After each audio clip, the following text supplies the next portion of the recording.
So, tingnan natin ang malayuan para makita nyo. Yan, Toyota Wigo. Sige, subukan natin pumasok para makita nyo yung interior.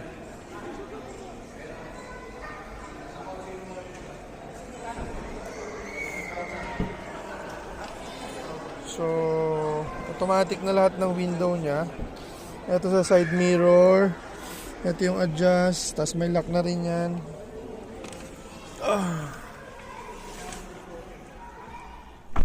May infotainment na rin kayo na 8 inches. Okay.